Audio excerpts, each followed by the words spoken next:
दादाजी चाहते थे कि तुम पूरी जिंदगी रिच सेकंड जनरेशन बनकर आराम से जियो, इसलिए उन्होंने तुम्हारे लिए एक खूबसूरत फीमेल सीईओ को पत्नी के रूप में चुन लिया। सामने खड़ी उस गोरी, खूबसूरत, लंबी टांगों वाली मचियो वुमन को देखकर तुमने तुरंत फैसला कर लिया कि शुरुआत में ही उसे एक वार्निंग देनी होगी। तुमने ठंडे लहजे में कहा, मैं तुमसे प्यार नहीं करता और तुम भी मुझसे प्यार मत करना।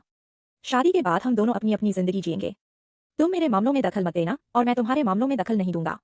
उधर प्राइवेट रूम में बैठी चौथी राजकुमारी, फोर्थ प्रिंसेस, ने अभी अभी अपना जवाब पूरा किया था। शायद पत्नी सचमुच 10 बिलियन चाहती हो, लेकिन जैसे ही उसके शब्द खत्म हुए, उसने महसूस किया कि ये शाओ की नजर अचानक बदल गई है। पहले जो नजरें सामान्य थी, वे अब एकदम ठंडी, तीखी और दबाव से भरी हो गई थी। चौथी राजकुमारी का दिल धक से रह गया। उसके चेहरे का रंग हल्का सा उड़ गया। मन ही मन वह घबरा उठी। ओह नहीं, क्या मैंने कुछ गलत कह दिया? ये शाओ नाराज हो गए क्या? कमरे का माहौल पल भर में तनावपूर्ण हो गया। चौथी राजकुमारी सावधानी से बैठी रही, सांस तक रोक ली।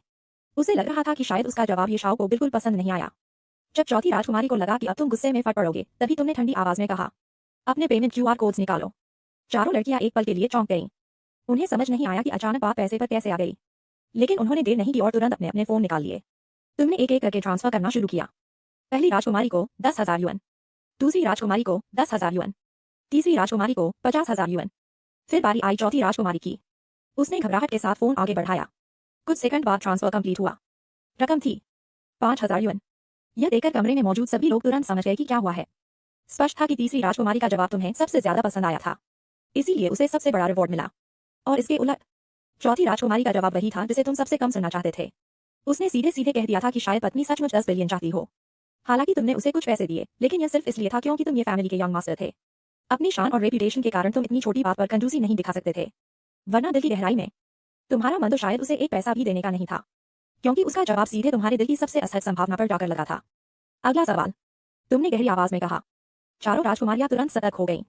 अभी अभी हुए ट्रांसफर ने उन्हें पूरी तरह जगा दिया था। एक अच्छा जवाब, 50,000 युएन। कौन ढीला पड़ना चाहता था? तुमने उंगली से इशारा किया। पहले वाली तीनों जवाब देंगी। फिर तुमने अपना सवाल रखा। एक औरत एक आदमी के पास आई। आदमी ने उसे कोई खास अटेंशन नहीं दी, लेकिन बाद में पत्नी घर लौटी और उसने उस औरत को रोते हुए देख लिया। पत्नी ने बिना कुछ जाने यही समझ लिया कि आदमी ने उसे रुलाया है। फिर पत्नी ने न सिर्फ उस औरत को दिलासा दिया, बल्कि आदमी से सवाल भी किया कि उसने उसे क्यों रुलाया। तुमने शराब का एक घूंट लिया, फिर धीरे से पूछा, बताओ, इस पत्नी की मानसिकता क्या है? कमरे में कुछ सेकंड की चुप्पी छा गई। सबको महसूस हो रहा था कि यह सवाल भी शायद किसी दोस्त की कहानी नहीं है। पहली राजकुमारी ने सबसे पहले जवाब दिया, मुझे लगता है पत्नी बहुत दयालु स्वभाव की है। उसने सिर्फ रोती हुई लड़की को देखा और इंस्टिंक्टिवली उसे कंफर्ट करने लगी। शायद उसने सिचुएशन को गलत समझ लिया हो। तुमने कोई प्रतिक्रिया नहीं दी।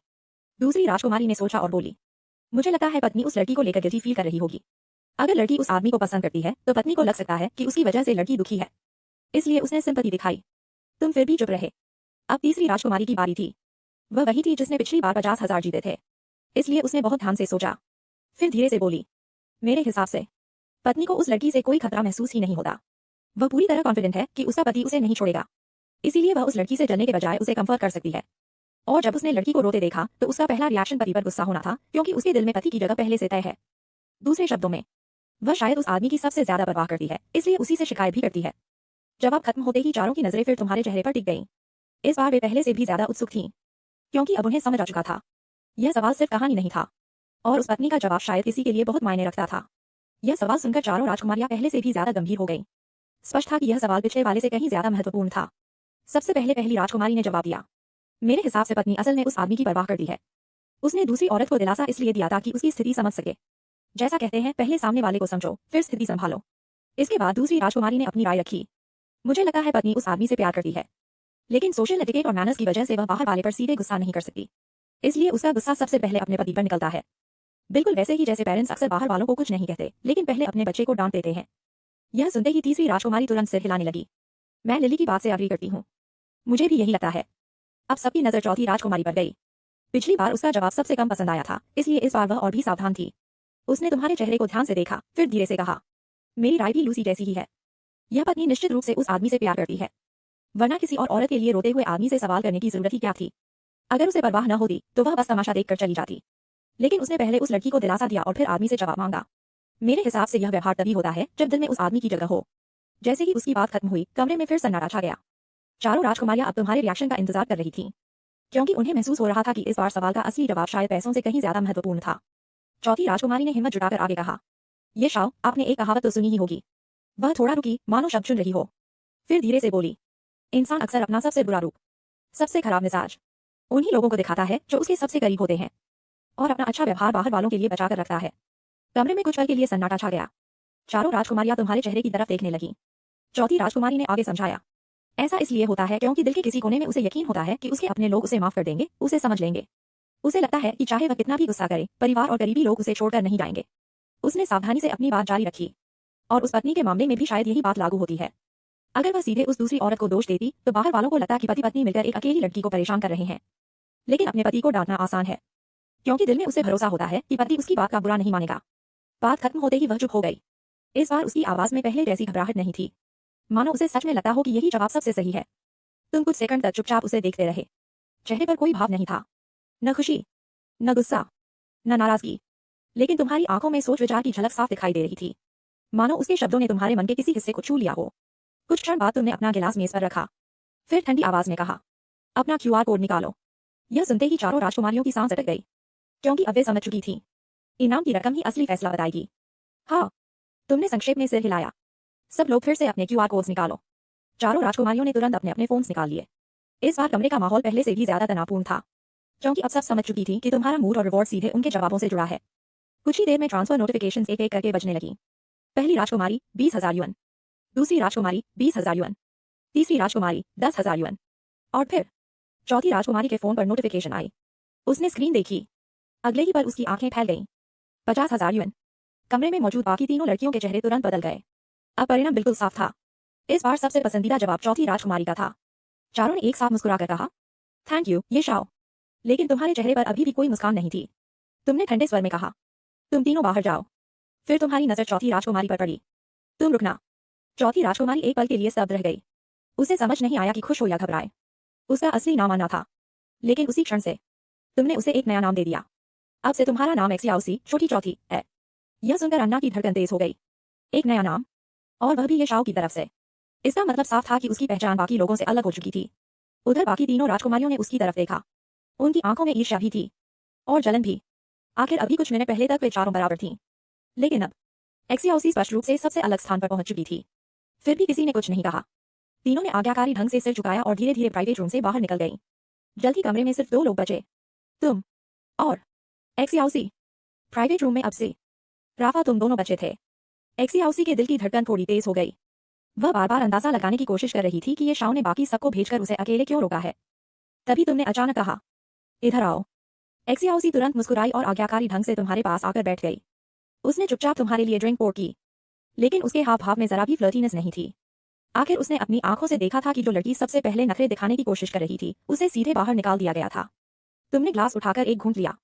कुछ सेकंड तक चुप रहे, मानो मन के भीतर किसी बात से जूझ रहे हो। फिर आखिरकार तुमने वह सवाल पूछ ही लिया जो काफी देर से तुम्हारे दिमाग में घूम रहा था। तुम सच में सोचती हो कि?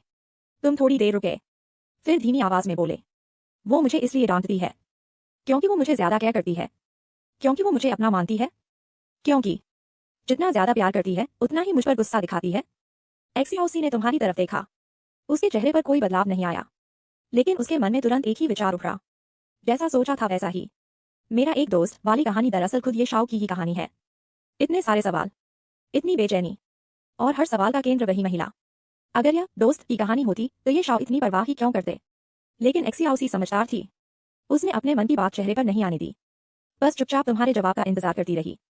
एक्सियाओसी ने देखा कि तुम सच में उसके जवाब का इंतजार कर रहे हो तो वह तुरंत और गंभीर हो गई। उसने धीरे से कहा, ये शाओ एक बात पूछूं? तुमने उसकी ओर देखा। पूछो। एक्सियाओसी ने सावधानी से उदाहरण दिया। पहले जवाब का किसी आउटसाइडर से झगड़ा होता था तो क्या ये ओल्ड मास्टर अक्सर उन्हीं लोगों के सामने आपको डांटते नहीं थे? तुम कुछ पल के लिए सोच में पड़ गए, फिर धीरे धीरे सिर हिलाया। हाँ, ऐसा तो कई बार हुआ है। एक्सियाओसी ने तुरंत अगला सवाल पूछा, तो क्या ये ओल्ड मास्टर आपसे प्यार नहीं करते? इस बार तुमने बिना सोचे जवाब दिया, बिल्कुल करते हैं। मैं ये फैमिली की इकलौती ब्लड लाइन हूँ। अगर दादाजी मुझसे प्यार नहीं करेंगे तो किससे करेंगे? एक्सियाओसी मुस्कुराई। बस यही तो बात है। वह धीरे धीरे समझाने लगी। जब ओल्ड मास्टर बाहर वालों के सामने आपको डांटते थे तो क्या उसका मतलब यह था कि वो आउटसाइडर्स की तरफ थे? नहीं, असल में वो सिचुएशन संभाल रहे होते थे। अगर वे तुरंत आउटसाइडर्स को डांटते तो लोग कहते कि ये फैमिली अपने इन्फ्लुएंस का इस्तेमाल करके दूसरों को दबा रही है। लेकिन अगर वे पहले आपको दो बातें सुना दें तो बाहर वालों को लगेगा कि वे निष्पक्ष हैं। एक्सियाओसी ने हल्की मुस्कान के साथ कहा, डांटना हमेशा नफरत की निशानी नहीं होता। कई बार यह उस इंसान की निशानी होता है जिसे आप सबसे अपना मानते हैं।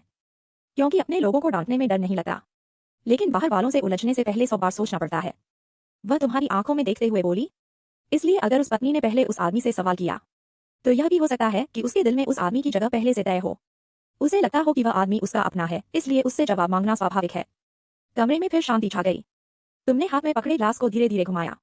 मन में अनायास कुछ तस्वीरें उभर आईं। और पहली बार तुम्हें लगा कि शायद उस दिन की बात का कोई दूसरा मतलब भी हो सकता है। इंसान सिर्फ अपने सबसे करीबी लोगों के सामने ही अपना अहंकार और दिखावा छोड़ता है, क्योंकि उसे पता होता है कि सामने वाला उसे छोड़कर नहीं जाएगा। एक्सियाओसी ने धीरे से अपनी बात पूरी की। उसकी बात सुनकर तुम अचानक चुप हो गए। जितना सोचते गए उतना ही लगा कि उसकी बात में दम है।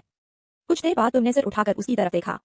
पहली बार तुम्हारी नजर में सिर्फ जिज्ञासा नहीं थी, थोड़ी सी सराहना भी थी। तुमने पूछा, तुम्हारा नाम क्या है? लड़की तुरंत मुस्कुरा दी। ये शाओ, मेरा नाम अन्ना है। फिर शरारती अंदाज में बोली, लेकिन आपने अभी मुझे एक्सियाओसी कहा था, तो अब से मैं एक्सियाओसी ही हूँ। तुम कुछ सेकंड उसे देखते रहे, फिर हल्का सा सिर हिलाया। ठीक है, अब से तुम एक्सियाओसी ही हो। पता नहीं क्यों, लेकिन इस लड़की के प्रति तुम्हारे मन में अचानक थोड़ा सम्मान और प्रशंसा पैदा हो गई। कम से कम आज रात उसने तुम्हें कई ऐसी बातें समझाई थी जिनके बारे में तुम खुद भी स्पष्ट नहीं थे। कुछ पल बाद तुमने फिर कहा, क्यूआर कोड निकालो। यह सुनते ही एक्सियाओसी का दिल उछल पड़ा। उसकी आंखों में खुशी की चमक आ गई। वह तुरंत फोन निकालकर क्यूआर कोड सामने कर दिया। अगले ही सेकंड ट्रांसफर सक्सेसफुल। रकम देखकर एक्सियाओसी की सांस अटक गई। 1 लाख यूएन। 1 लाख। वह कुछ पल तक स्क्रीन को देखती रह गई। उसे यकीन ही नहीं हो रहा था। फिर उसने तुरंत सिर झुकाकर कहा, थैंक यू ये शाओ। उसकी आवाज में इस बार सच्ची खुशी और उत्साह था। तुमने बस हाथ हिलाया, मानो यह रकम तुम्हारे लिए कोई बड़ी बात ही न हो। लेकिन एक्सियाओसी जानती थी, आज रात की सबसे बड़ी विन वही थी। एक्सियाओसी ने मौका अच्छा देखकर तुरंत कहा, ये शाओ, क्या मैं आपका कॉन्टैक्ट ऐड कर सकती हूँ? तुमने उसकी तरफ देखा। नजर में सवाल था। एक्सियाओसी को लगा कि कहीं तुम मना न कर दो, इसलिए उसने जल्दी जल्दी सफाई दी। ये शाओ, गलत मत समझिए। मैं 10-15 साल की उम्र से ही रिलेशनशिप्स देखती और समझती आई हूँ। मेरा एक्सपीरियंस काफी है। फिर उसने अपनी छाती पर हाथ रखकर भरोसा दिलाया। और सबसे जरूरी बात, मेरा मुंह बहुत बंद रहता है। मैं किसी की प्राइवेट बातें बाहर नहीं बताती। उसकी आंखें चमक उठीं। अगर भविष्य में आपको रिलेशनशिप एडवाइस चाहिए हो, तो मैं आपकी इमोशनल कंसल्टेंट बन सकती हूँ, पूरी कॉन्फिडेंशियलिटी के साथ। तुमने कुछ सेकंड तक उसे देखा, फिर बिना ज्यादा कुछ कहे सिर हिला दिया। ठीक है। एक्सियाओसी का चेहरा तुरंत खिल उठा। उसने फुर्ती से फोन निकाला।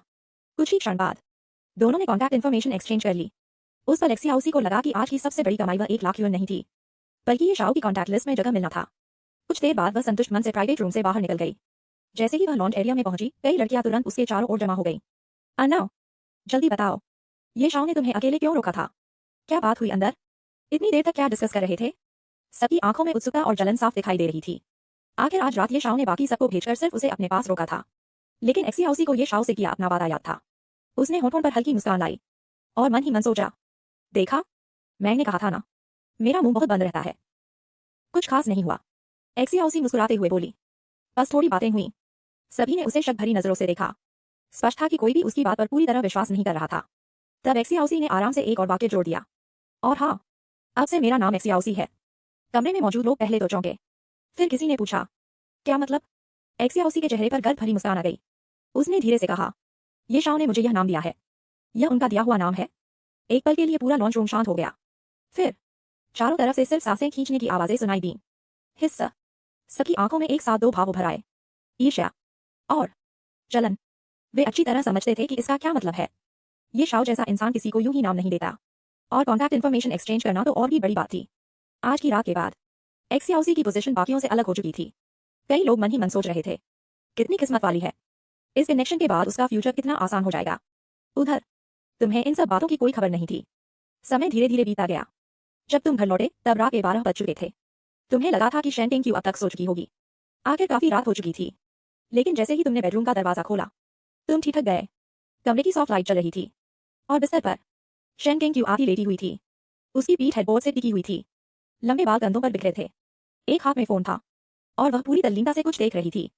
दरवाजा खुलने की आवाज सुनकर उसने धीरे से नजर उठाई। उसकी आंखें सीधे तुम पर अटी थीं। स्पष्ट था, वह अभी तक सोई नहीं थी और शायद किसी का इंतजार कर रही थी। शैंटिंग ने तुम्हारी तरफ देखा। तुमने हल्की सी हूं की आवाज निकाली और जानबूझकर नजरें फेर ली। स्पष्ट था कि तुम अभी भी नाराज थे। लेकिन अगले ही पल शैंटिंग मुस्कुरा दी। फिर उसने धीरे से कहा, सॉरी। तुम वहीं डर हो गए। आंखों में साफ हैरानी उभर आई। उसने मुझसे माफी मांगी? तुमने अविश्वास से उसकी ओर देखा। यह वही शैंटिंग थी। वही शैंटिंग जो हमेशा शांत, आत्मविश्वासी और गर्व से भरी रहती थी। इतने सालों में तुमने उसे बहुत कम लोगों से माफी मांगते देखा था। और अब वह खुद तुमसे सॉरी कह रही थी। कुछ पल के लिए तुम्हारे दिल का गुस्सा जैसे आधा गायब हो गया, लेकिन अगले ही सेकंड तुम्हें कुछ याद आया। नहीं, तुमने मन ही मन खुद को टोका। इतनी आसानी से नहीं। आज शाम से तुम कितने परेशान थे। दोस्तों ने मजाक उड़ाया, किसी ने तुम्हारा साथ नहीं दिया, तुम अकेले जाकर शराब पीते रहे। यहाँ तक कि अपनी उलझन दूर करने के लिए तुमने क्लब में बैठकर दर्जनों सवाल पूछे और पैसों की बारिश कर दी। 10,000, 20,000, 50,000, 1 लाख, कुल मिलाकर तुम्हारे कई लाख उड़ चुके थे। और अब वह सिर्फ एक सॉरी बोलकर सब खत्म करना चाहती है। इम्पॉसिबल। तुम्हारे भीतर का जिद्दी स्वभाव तुरंत जाग गया। चेहरे पर अभी भी नाराजगी बनाए रखते हुए तुमने ठंडे स्वर में कहा, बस एक सॉरी। तुम्हें नहीं लगता कि ये थोड़ा सस्ता सौदा है? शेनकिंग ने फोन नीचे रख दिया। फिर उसने तुम्हारी तरफ देखा। आंखों में हल्की मुस्कान थी, मानो उसे पहले से पता था कि तुम यही प्रतिक्रिया दोगे। और इस मुस्कान ने तुम्हें और भी बेचैन कर दिया, क्योंकि अचानक तुम्हें एहसास हुआ शायद वह तुम्हारे गुस्से से बिल्कुल नहीं डर रही थी। तुमने मन ही मन फैसला कर लिया, इतनी आसानी से माफ नहीं करना है। अगर आज सिर्फ एक सॉरी सुनकर सब भूल गए तो भविष्य में वह और भी बेपरवाह हो जाएगी। उसे पता होना चाहिए कि ये एक्सयूएन को नाराज करने की कीमत होती है। उधर शेनकिंग ने देखा कि तुम कुछ नहीं बोल रहे हो। वह चुप नहीं रही, बल्कि एक बार फिर गंभीरता से बोली, आई एम सॉरी। उसकी आवाज में इस बार पहले से भी ज्यादा ईमानदारी थी। जब मैंने जेंग्यू को रोते देखा तो मुझे लगा कि तुमने उसे रुलाया है। मैंने बिना पूरी बात जाने तुम्हें गलत समझ लिया।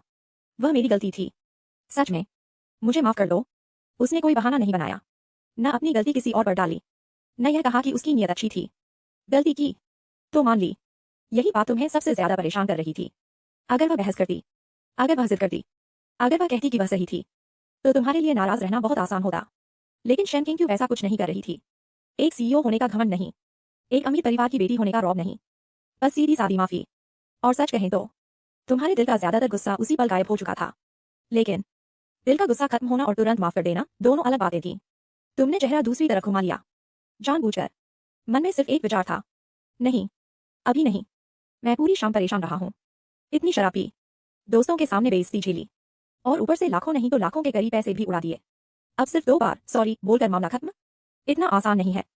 हालांकि भीतर से तुम्हारा दिल पहले ही पिघलना शुरू हो चुका था, लेकिन बाहर से तुम अभी वही नाराज, जिद्दी और अकड़ू चेहरा बनाए हुए थे। क्योंकि इस बार तुम चाहते थे कि शेनकिंग को थोड़ा और एहसास हो कि उसने तुम्हें कितना परेशान किया था। यह सुनकर तुमने बस नाक से हल्की सी हूं की आवाज निकाली, फिर बिना कुछ कहे मुड़ गए। उस रात तुम्हारे भीतर का ज़ांदर मोड पूरी तरह एक्टिवेट हो चुका था। माफ करना चाहते थे? हाँ। गुस्सा अभी भी था, ज्यादा नहीं। लेकिन क्या इतनी आसानी से मान जाओगे? बिल्कुल नहीं। तुमने सीधे बाथरूम का दरवाजा खोला और अंदर चले गए। पीछे खड़ी शेनकिंग कुछ पल के लिए वहीं रह गई। उसके चेहरे पर साफ हैरानी थी। वह शायद सोच रही थी, मैंने 2 बार माफी मांगी, गलती भी मान ली, फिर भी ये मान क्यों नहीं रहा? कुछ देर बाद तुम नहाकर बाहर आए। बाल अभी भी थोड़े गीले थे। शेनकिंग ने तुम्हारी तरफ देखा। लग रहा था जैसे वह फिर कुछ कहना चाहती हो, शायद एक और एक्सप्लेनेशन, शायद एक और अपॉलॉजी। लेकिन तुमने उसे मौका ही नहीं दिया। तुमने उसकी तरफ देखा तक नहीं, सीधे बेड की दूसरी तरफ जाकर लेट गए। रजाई ओढ़ी, आंखें बंद की। पूरे शरीर की भाषा सिर्फ एक बात कह रही थी, मैं अभी तुमसे बात नहीं करना चाहता। कमरे में कुछ सेकंड तक शांति छाई रही। शेनकिंग तुम्हें देखती रही, फिर धीरे से फोन नीचे रख दिया। उसने महसूस किया कि आज रात चाहे वह कुछ भी कहे, तुम सुनने के मूड में नहीं हो। आखिरकार उसने हल्की सांस छोड़ी। मन ही मन सोचा, छोड़ो, सोने देते हैं। शायद सुबह तक इसका गुस्सा थोड़ा कम हो जाएगा, तब फिर से माफी मांग लूंगी। यह सोचकर उसने भी बेडसाइड लैंप बंद कर दी। कमरा अंधेरे में डूब गया, लेकिन उसे नहीं पता था कि बिस्तर पर आंखें बंद किए पड़े ये एक्सयूएन के होठों के कोने अनजाने में थोड़ा ऊपर उठ गए थे। क्योंकि चाहे वह मानने को तैयार न हो, दिल के अंदर कहीं न कहीं शेनकिंग की दूसरी माफी ने उसे पहले ही मना लिया था।